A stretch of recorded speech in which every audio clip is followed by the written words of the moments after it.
मेरा नाम कशिश है। मैं अपने जन्म से ही विकलांग थी। मुझसे बड़ा मेरा एक भाई था। मेरे घर में मुझे सब लोग बहुत प्यार करते थे। कभी उन लोगों ने मुझे ये एहसास नहीं होने दिया था कि मैं विकलांग हूँ या फिर मेरे अंदर कोई कमी है। अगर मुझे कोई गलती से भी विकलांग कह दिया करता था तो मेरे घर वाले उसको इतनी बातें सुनाते थे कि कहने वाला इंसान पलटकर कभी दोबारा मुझे कुछ कह ही नहीं पाता था।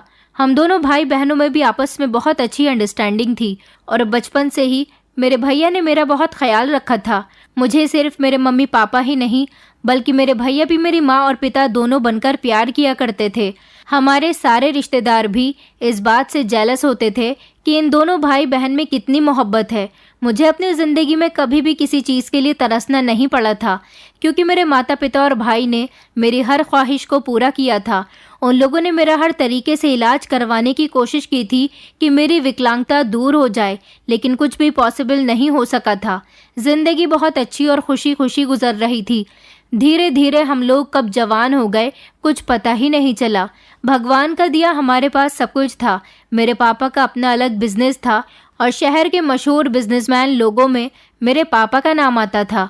पापा कहते थे कि मेरी कामयाबी के पीछे मेरी बेटी का हाथ है। अगर मैं उनसे पूछती कि भला आपकी कामयाबी के पीछे मेरा हाथ कैसे है तो वो कहते कि जब तुम्हारा इस दुनिया में जन्म हुआ था तब मुझे बिजनेस में फ़ायदा होना शुरू हो गया था और फिर धीरे धीरे इतना फ़ायदा होता चला गया कि मैं खूब अमीर होता चला गया।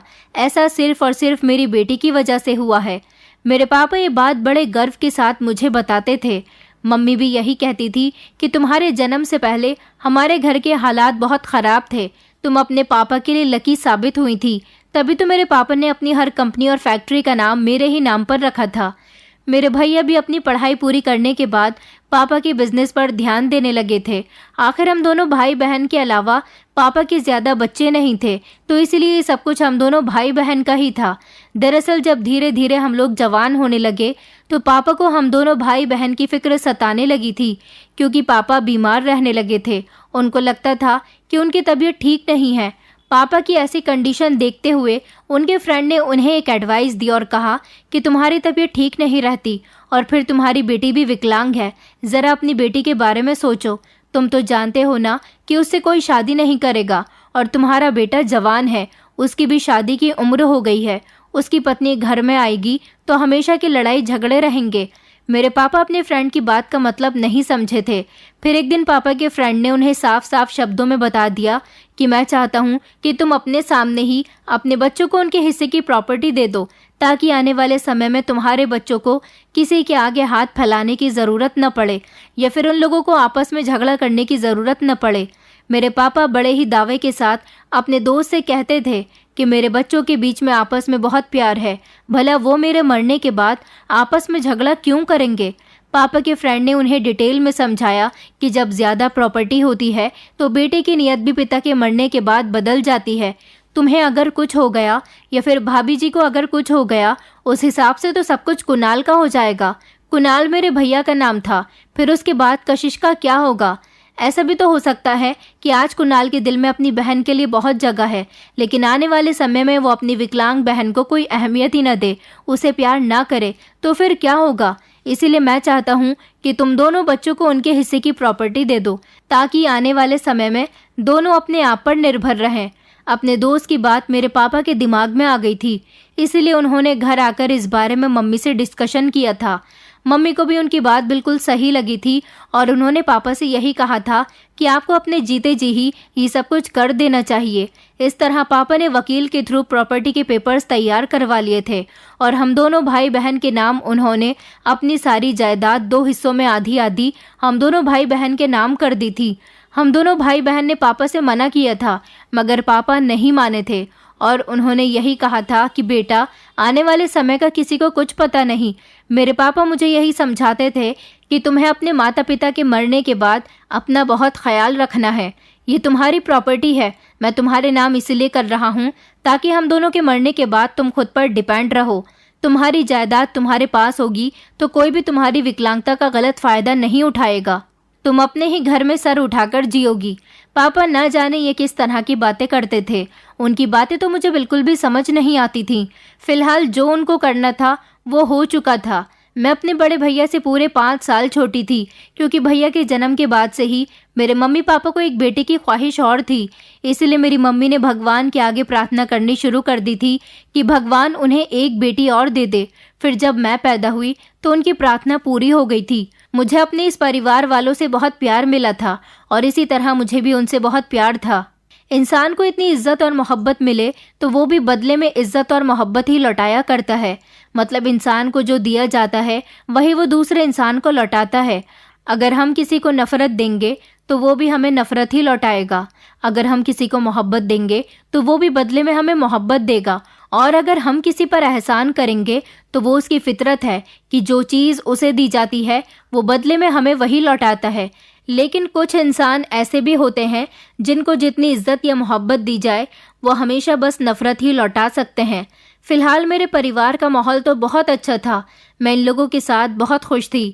हमारे कुछ ऐसे रिश्तेदार थे जो हमारे घर आकर मुझे इस बात का एहसास दिलाया करते थे कि मैं विकलांग हूँ, लेकिन मेरे घर वालों ने उनको उनके किए की सज़ा इस तरह से दी थी कि उन लोगों से सारे संबंध ही ख़त्म कर दिए थे।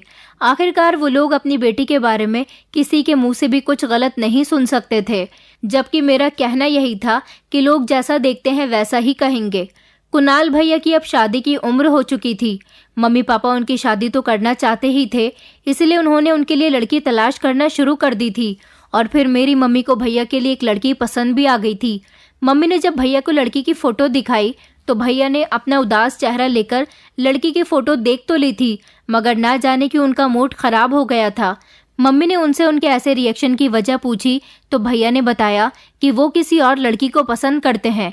मम्मी कहने लगी कि ये तो और अच्छी बात है बेटा, अगर तुम्हें कोई लड़की पसंद है तो तुमने हमें इस बारे में पहले क्यों नहीं बताया। हमें तो वैसे भी तुम्हारी शादी करनी ही है, तो फिर लड़की अगर तुम्हारी पसंद की होगी तो इससे अच्छी और क्या बात हो सकती है। मम्मी की बात सुनकर भैया खुश हो गए थे और उन्होंने लड़की के बारे में सब कुछ मम्मी पापा को बता दिया था। भैया जिस लड़की को पसंद करते थे वो पहले उनके कॉलेज में पढ़ा करती थी। मम्मी मेरी चाची जी को लेकर लड़की के घर रिश्ता लेकर चली गई थी। मम्मी को लड़की पसंद तो बहुत आई थी, मगर उन लोगों का फैमिली स्टेटस हमारे बराबरी का नहीं था। लेकिन फिर भी मम्मी भैया की खुशी की खातिर इस रिश्ते के लिए तैयार हो गई थी। लेकिन मम्मी को ये रिश्ता पसंद नहीं आया था। सारी बातें सही थी, लेकिन मम्मी को लड़की का बिहेवियर अच्छा नहीं लगा था। मम्मी ने जब इस बारे में पापा से बात की तो पापा कहने लगे कि तुम्हें लड़की तो पसंद है ना, अगर लड़की के बिहेवियर से दिक्कत है ना तो वो तो जब हमारे घर आ जाएगी तो हम लोगों की जैसे ही हो जाएगी। इस बात पर मैंने भी मम्मी को समझाया था कि भैया इस लड़की को चाहते हैं तो आप प्लीज़ भैया की शादी इस लड़की के साथ ही कर दो, क्योंकि भैया की खुशी तो यहीं पर है। लड़की देखने में बहुत सुंदर थी और मुझे भी बहुत पसंद आई थी, इसीलिए मैंने मम्मी के दिल में जितनी भी गलतफहमियां थी वो सब निकाल दी थी और कहा था कि भैया की अगर शादी होगी तो सिर्फ इसी लड़की के साथ होगी। इसी तरह भैया का रिश्ता वहाँ पर पक्का हो गया था। हम हाई क्लास फैमिली से बिलोंग करते थे, जबकि वो लोग एक मिडिल क्लास फैमिली के लोग थे। मम्मी को ये बात भी बहुत खल रही थी, लेकिन फिर पापा ने मम्मी को यही समझाया कि तुम अमीरी और गरीबी वाला फ़र्क कर रही हो। मम्मी कहने लगी कि ये बात नहीं है, मगर मैंने उस लड़की के बिहेवियर में एक अजीब सा घमंडीपन देखा है। वो एक मिडिल क्लास फैमिली से है, अभी हमारे घर पर नहीं आई है, तब उसके इतने दिमाग हैं। अगर हमारे घर आ गई तो ना जाने क्या होगा। मम्मी को लड़की की शक्ल सूरत से कोई मतलब नहीं था, बस उन्हें वो लड़की बहुत तेज़ लगती थी। फिलहाल मम्मी की जितनी भी गलतफहमियां थी वो सब मैं ये कहकर दूर कर चुकी थी कि आप चाहे जितना भी इस रिश्ते में कमियां निकाल लो, मगर शादी तो भैया की इसी लड़की के साथ होगी। मैं भैया की शादी कहीं और नहीं होने दूंगी। मम्मी फिर खामोश हो गई थी और उन्होंने भैया की शादी की तैयारियां शुरू कर दी थी। मैंने तो सोच लिया था कि जब मेरी भाभी शादी करके हमारे घर में आएंगी तो मैं उन्हें अपनी दोस्त बनाकर रखूंगी। इस तरह उन्हें भी इस घर में कभी अजनबीपन का एहसास नहीं होगा और मुझे भी भाभी के रूप में एक दोस्त मिल जाएंगी। इस घर की सारी प्रॉपर्टी पहले ही हम दोनों भाई बहन के नाम हो चुकी है। ये बात हम घर के मेंबर्स के अलावा और कोई भी नहीं जानता था और पापा ने मना किया हुआ था कि इस बारे में कभी किसी को पता नहीं चलना चाहिए। जिस घर में हम लोग रहते थे ये घर भी मेरे ही नाम था, जबकि हमारा दूसरा वाला बंगला भैया के नाम पर था। मैं दोनों टांगों से विकलांग थी, इसलिए मेरी शादी नहीं हो सकती थी। लोगों ने मेरे मम्मी पापा से कहा भी था कि अगर आप चाहो तो अपनी बेटी के जैसा ही लड़का ढूंढकर उसकी शादी कर सकते हो।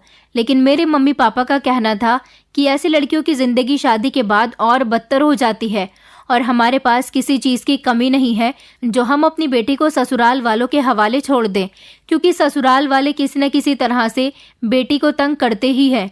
फिर भी लोगों के कहने की वजह से मेरे मम्मी पापा ने मेरे लिए काफ़ी सारे रिश्ते देखे, लेकिन फिर जब उन लोगों का दिल नहीं माना तो उन्होंने यही फैसला कर लिया था कि वो सारी ज़िंदगी मेरी शादी नहीं करेंगे, क्योंकि मेरे मम्मी पापा काफ़ी सारे ऐसे रिश्ते देख चुके थे जहाँ पर सिर्फ प्रॉपर्टी और दहेज के लालच में आकर ऐसी लड़कियों को लोग अपने घर ले जाते हैं, लेकिन शादी के बाद उसे बहुत तंग करते हैं।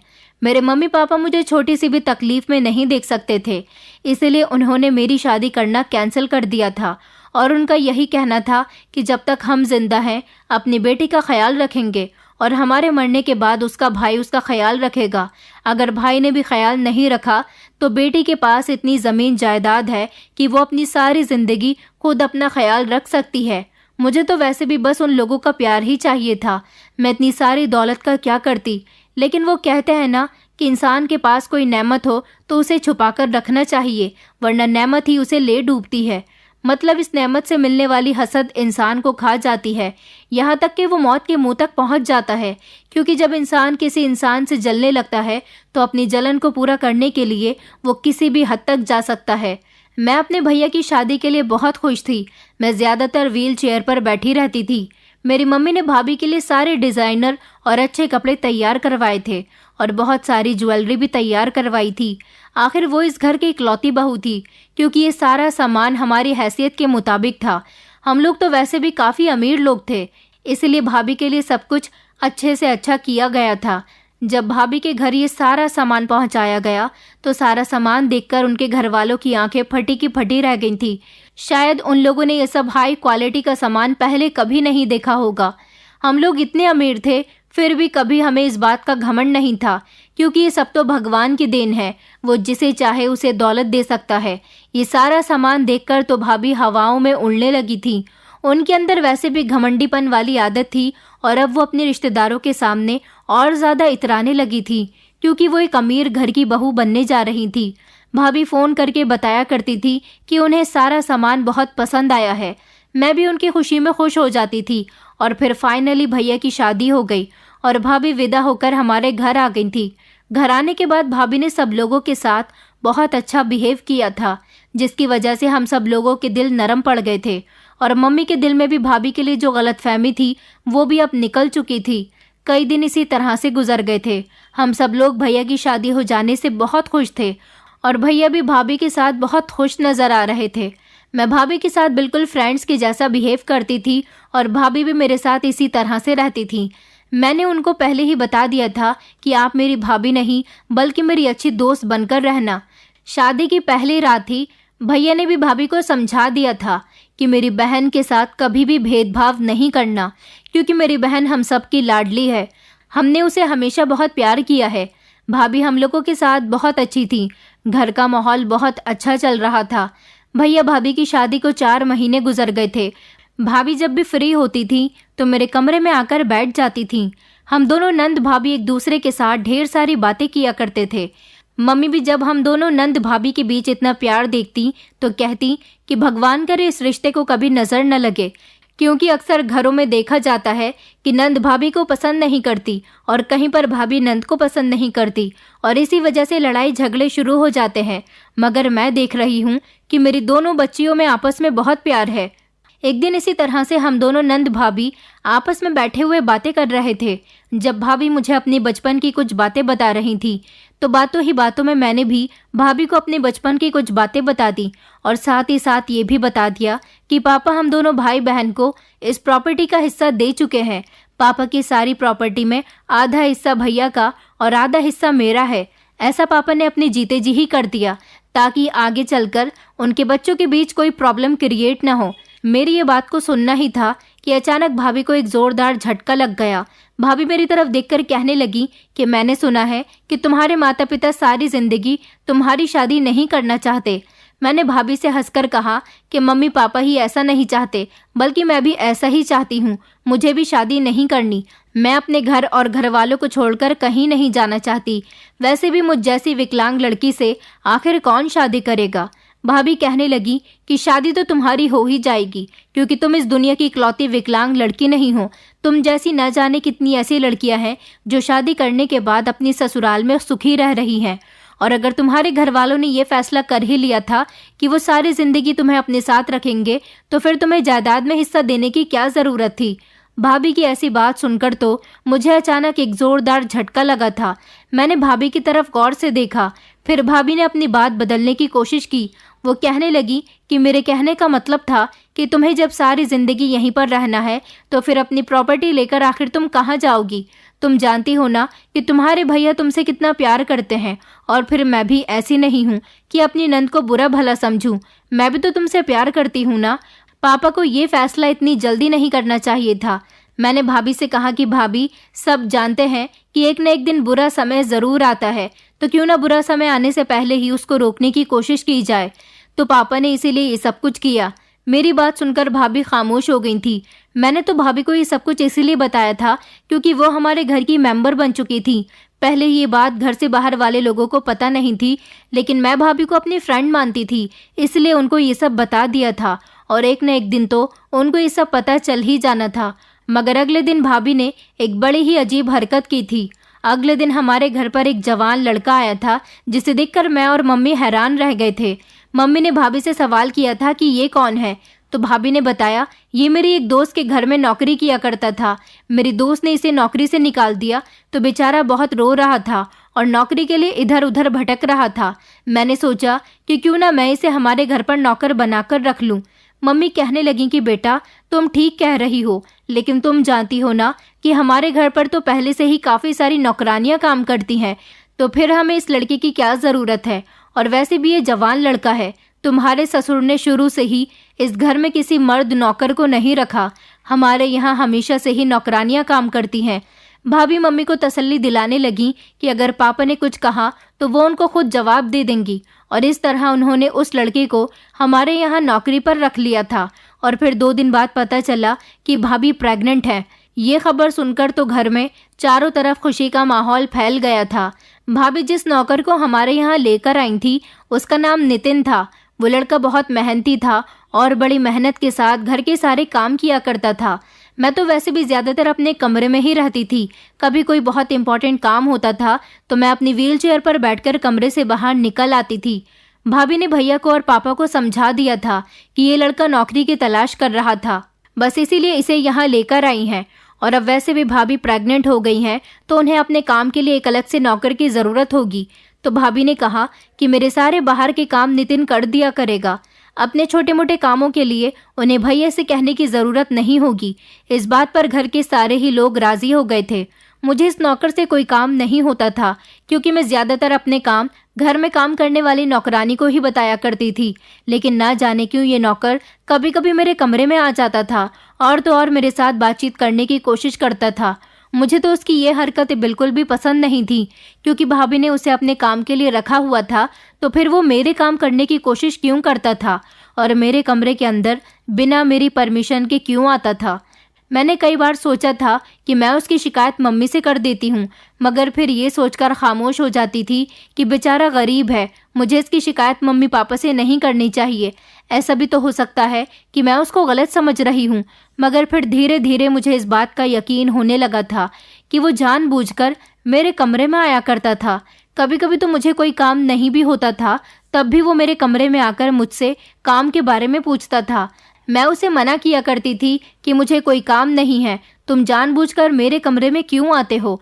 तो वो कहता कि मुझे यहाँ छोटी मालकिन ने भेजा है, कहीं तुम्हें किसी चीज़ की ज़रूरत तो नहीं है, यही देखने के लिए।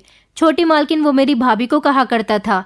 मैं उससे अभी बातचीत कर ही रही थी, इतनी ही देर में मेरे पापा कमरे में आ गए और हम दोनों को इस तरह से बातचीत करते हुए देखकर वो कहने लगे कि आखिर क्या हो रहा है यहाँ पर। पापा को अपने कमरे में आता हुआ देखकर मैं अचानक घबरा गई और वो मेरे पापा को देखते ही कमरे से निकल जाता था। ऐसा सिर्फ एक बार नहीं बल्कि कई बार हो चुका था। वो ज़बरदस्ती मेरे कमरे में आकर मुझसे बातचीत करने की कोशिश करता और उसी समय मुझे मेरे पापा या मम्मी में से कोई देख लिया करता था। कई बार तो पापा ने मम्मी से शिकायत भी की थी कि हमारी बेटी नौकर के साथ कुछ ज़्यादा ही क्लोज हो रही है। मैंने उसे कई बार नौकर से बातें करते हुए देखा है। फिर मम्मी ने मुझसे शिकायत की कि बेटी तुम नितिन से बात मत किया करो, क्योंकि तुम्हारे पापा मुझसे तुम्हारी शिकायत कर रहे थे। मैंने मम्मी को समझाने की कोशिश की, मम्मी आप और पापा गलत समझ रहे हो, नौकर तो मेरे पास सिर्फ किसी न किसी काम के बहाने से ही आता है। मम्मी कहने लगी कि तुम इस नौकर से दूर रहा करो, क्योंकि तुम जानती हो ना कि आज तक तुम्हारे पापा ने घर में किसी मर्द नौकर को नहीं रखा, सिर्फ तुम्हारी वजह से। मम्मी कहने लगी कि अच्छा ठीक है, तुम आगे से उसके साथ बात मत करना और उसे कमरे में आने की परमिशन तो बिल्कुल भी मत देना। अभी हम लोग इस तरह की बातें कर ही रहे थे, तभी भैया कमरे के अंदर आए और कहने लगे क्या बातें हो रही हैं। मैंने और मम्मी ने इस बात को जल्दी से रफा दफा किया और भैया से कहा कि बस कुछ नहीं, हम लोग आपस में ही कुछ बातें कर रहे थे। भैया का चेहरा ना जाने अचानक उदासी भरा हो गया था और वह हम लोगों से थोड़ी देर बात करने के बाद कमरे से निकल गए थे। इसी तरह कई दिन गुजर गए थे। नौकर जब भी मेरे कमरे में आने की कोशिश करता, मैं अपने कमरे के दरवाजे को बंद करके बैठ जाती थी। लेकिन एक दिन तो अजीब सा ही हंगामा हो गया। भैया ने नौकर को डांटकर काम से बाहर निकाल दिया। भैया ने नौकर को काम से क्यों निकाला था ये बात तो समझ नहीं आई थी और ना ही भैया ने हमें कुछ बताया था। लेकिन मैंने देखा था कि भाभी मुझे कुछ बदली बदली सी लग रही थी।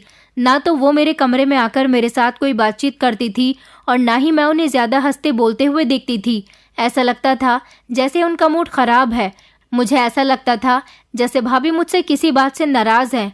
मैंने उनसे इस बारे में एक दो बार बातचीत करने की भी कोशिश की, मगर उन्होंने मेरी बात का कोई जवाब नहीं दिया और वो खामोशी से मेरे कमरे से निकल गई। मैंने भाभी के बिहेवियर के बारे में भैया से भी बात की थी। भैया ने मेरे सर पर हाथ रखा और कहने लगे कि तुम उसकी परवाह मत करो, तुम बस हमेशा खुश रहा करो। भैया मुझसे कहने लगे अच्छा ये बताओ, रक्षाबंधन आ रहा है, तुम्हें मुझसे क्या गिफ्ट चाहिए। भैया की बात सुनकर मैं हंसने लगी। मैंने कहा भैया मैं तो भूल ही गई थी कि रक्षाबंधन आने वाला है। भैया कहने लगे कि बताओ ना तुम्हें रक्षाबंधन पर क्या गिफ्ट चाहिए। मैंने भैया से कहा कि आप हमेशा मुझे इसी तरह से प्यार करते रहो, मेरे लिए यही सारी जिंदगी भर का गिफ्ट है। भैया मुस्कुराते हुए मुझसे कहने लगे कि तुम फिक्र मत करो, मैं तुम्हें अब की बार बहुत अच्छा गिफ्ट देने वाला हूँ। इसके बाद भैया कमरे से चले गए थे, मगर मैंने नोटिस किया था कि भैया और भाभी के बीच एक रात बड़ा जोरदार झगड़ा हो रहा था। मैं अपने बेड पर लेटी हुई थी, अचानक से उठकर उनके कमरे में जा भी नहीं सकती थी। पता नहीं मम्मी पापा को उनके झगड़े की आवाज़ जा भी रही थी या नहीं, क्योंकि आधी रात का समय था। मुझे तो नींद नहीं आ रही थी, इसलिए मुझे उन लोगों के शोर की आवाज़ आ रही थी। समझ नहीं आ रहा था कि वो दोनों क्या कर रहे हैं, किस बात पर झगड़ा कर रहे हैं। उस समय तो जैसे तैसे मैं सो गई थी। लेकिन अगले दिन जब भैया से मेरा सामना हुआ तो मैंने उनसे पूछा था कि भैया आखिर कल रात भाभी और आपके बीच किस बात का झगड़ा हो रहा था। भैया कहने लगे कि किसी बात का झगड़ा नहीं हो रहा था, तुम परेशान मत हो। ये कहकर भैया अपने ऑफिस चले गए थे। जबकि मैंने भाभी से इस बारे में पूछने की कोशिश भी की तो भाभी कहने लगी कि सब कुछ इस घर में तुम्हारी वजह से हो रहा है, इस घर में मुसीबत की जड़ तुम हो। भाभी का अचानक ऐसा बिहेवियर देखकर मैं घबरा गई थी। मैं तो कुछ जानती भी नहीं थी, फिर मैं उनके झगड़े की वजह कैसे बन सकती थी। मैंने भाभी से बहुत पूछने की कोशिश की कि आखिर मैंने क्या किया है। वो तो बार बार गुस्से में मुझे बुरा भला कही जा रही थी।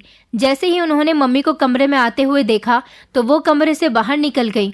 मम्मी भी मुझसे पूछने लगी कि आखिर क्या हुआ है, क्योंकि मेरी आंखों में आंसू थे और मैंने मम्मी को कुछ नहीं बताया। रक्षाबंधन आने में 2 दिन रह गए थे। आखिर मेरा इकलौता भाई था। मैं अपने भाई के लिए अच्छी वाली राखी बांधा करती थी और हमेशा उसकी रक्षा की प्रार्थना किया करती थी। अगले दिन जब भैया ऑफिस से घर वापस आए तो उन्होंने हम सब लोगों को एक ऐसी खबर सुनाई जिसे सुनकर हम सब के होश उड़ गए थे। भैया ने घर के सारे लोगों के सामने कह दिया कि कल हम लोग कशिश की शादी करने वाले हैं। भैया के मुंह से ये बात सुनकर पापा कहने लगे कि ये तुम किस तरह की बातें कर रहे हो, कशिश की शादी की बात कहाँ से आ गई। भैया कहने लगे कि पापा मैं बस चाहता हूँ कि कशिश की शादी हो जाए और जल्द से जल्द हो जाए। मैंने कशिश के लिए एक अच्छा सा लड़का देख लिया है जो मेरी बहन को बहुत खुश रखेगा। पापा कहने लगे कि ये तुम किस तरह के पागलपन वाली बातें कर रहे हो। तुम जानते हो ना कि हम कशिश की शादी नहीं करना चाहते, तो फिर तुम ये बात अपने मुंह से कैसे निकाल रहे हो। भैया कहने लगे कि पापा, आप एक बार लड़के से तो मिल लो, फिर उसके बाद आपको जैसा ठीक लगे वैसा कर लेना। मैं तो बहुत हैरान थी कि आखिर भैया को मेरी शादी की फिक्र कैसे हो गई थी, क्योंकि ये बात तो पहले से ही तय थी कि सारी जिंदगी मेरी शादी नहीं हो सकेगी। न जाने भैया को क्या हो गया था, क्योंकि उन्हें मेरी शादी की इतनी जल्दबाजी हो रही थी। लेकिन इन दिनों मैंने नोटिस किया था कि भैया बहुत परेशान रहने लगे थे और भाभी से तो उनकी बिल्कुल भी नहीं बन रही थी। न जाने भैया क्यों ऐसे हो गए थे, लेकिन मैं अपनी शादी की बात सुनकर रोने लगी थी। भैया और मम्मी पापा के बीच आपस में न जाने क्या बात हुई थी कि वो लोग मेरी शादी के लिए मान गए थे, लेकिन मेरा दिल शादी करने के लिए नहीं मान रहा था। मैं भैया के पास उनसे बात करने के लिए गई और उनसे कहा कि भैया, आप मेरी शादी क्यों करवा रहे हो? आप जानते हो ना कि मुझसे कोई शादी नहीं करेगा। कौन ऐसा इंसान होगा जो मुझ जैसी विकलांग लड़की से शादी करके अपनी जिंदगी बर्बाद करना चाहेगा। भैया ने मेरे सर पर हाथ रखा और कहने लगे कि ऐसा मत कहो, लेकिन क्या तुम्हारे दिल में हर लड़की की तरह ये चाहत नहीं होती कि तुम्हारी भी शादी हो, तुम भी अपनी ससुराल में खुश रहो? मैंने कहा भैया, मुझ जैसी लड़कियां शादी करने के सपने नहीं देखती। ये तो आप लोगों का बड़प्पन है कि आप लोगों ने मुझे सारी जिंदगी इतना प्यार दिया, मुझे कभी विकलांग होने का एहसास ही नहीं होने दिया। भैया कहने लगे कि कल रक्षाबंधन है, कल मैं तुम्हें एक सरप्राइज देना चाहता हूँ। मैंने कहा भैया, मुझे शादी नहीं करनी। भैया कहने लगे कि बस तुम खामोश हो जाओ और रोना बंद करो, तुम्हारी खुशियों भरे दिन आने वाले हैं। मैंने कहा भैया, लेकिन मैं तो अभी भी खुश हूँ। भैया कहने लगे कि मुझे हमेशा तुम्हारी फिक्र लगी रहती है, इसीलिए ये सब कुछ कर रहा हूँ।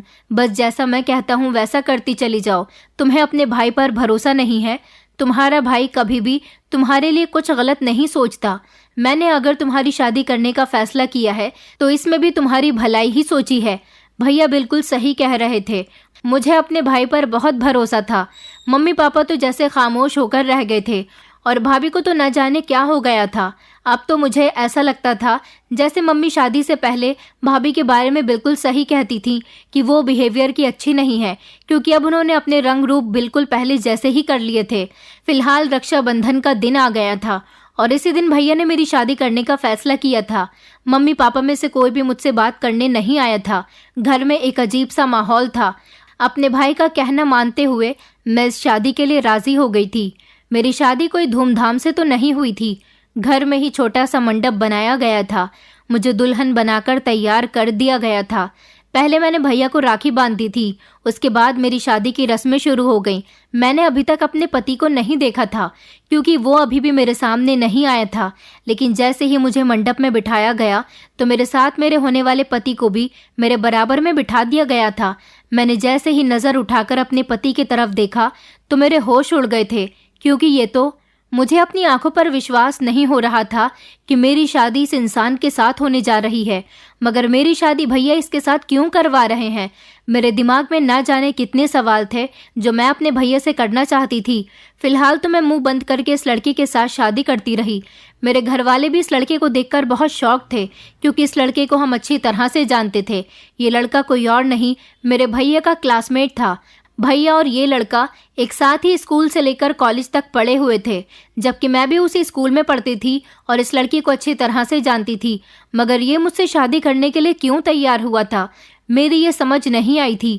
आखिर मुझ जैसी लड़की से तो कोई इतना अच्छा इंसान शादी नहीं कर सकता। मेरी शादी इस लड़के के साथ हो चुकी थी। इसका नाम सौरभ था। मेरी शादी हो गई तो मैंने भैया से पूछा था कि आखिर आपने सौरभ के साथ मेरी शादी क्यों करवाई है? क्या सौरभ मुझसे शादी करना चाहता था या फिर उसे किसी चीज़ का लालच दिया गया? यही सवाल मेरे मम्मी पापा के दिल में भी था। भैया मुझसे कहने लगे कि ये तुम्हारा रक्षाबंधन का तोहफा है। मैंने कहा भैया, आप मुझे बताओगे जो मैं आपसे पूछ रही हूँ। भैया ने शर्मिंदगी से अपनी आंखें झुका ली और कहने लगे कि दरअसल मैंने तुम्हारी शादी सौरभ के साथ इसलिए करवाई है क्योंकि तुम्हारी शादी होना बहुत ज़रूरी था। पापा कहने लगे कि तुम्हारी बातों का क्या मकसद है? भैया ने कहा कि पापा, हमारे घर में जो नौकर आया था वो धीरे धीरे कशिश के करीब जाने की कोशिश कर रहा था और ऐसा करने से आप लोगों के दिल में गलतफहमी डालना चाहता था कि मेरी बहन का कैरेक्टर गलत है, ताकि आप लोग भी कशिश पर शक करें और आपको लगे कि उस नौकर और मेरी बहन के बीच में कुछ चल रहा है। क्या आप लोग जानते हैं कि ऐसा वो क्यों और किस लिए कर रहा था? मम्मी पापा चौंक कर भैया की तरफ देख रहे थे और पापा ने कहा कि हाँ बताओ, किस लिए कर रहा था। भैया ने कहा कि ये सब कुछ वो सिर्फ और सिर्फ मेरी पत्नी के कहने पर कर रहा था, क्योंकि वो ही इसे इस घर में लेकर आई थी और जानबूझकर उसने ऐसा किया था, क्योंकि नेहा को ये बात पता चल गई थी कि आप पहले ही जायदाद के बंटवारे हम दोनों भाई बहन के बीच कर चुके हैं।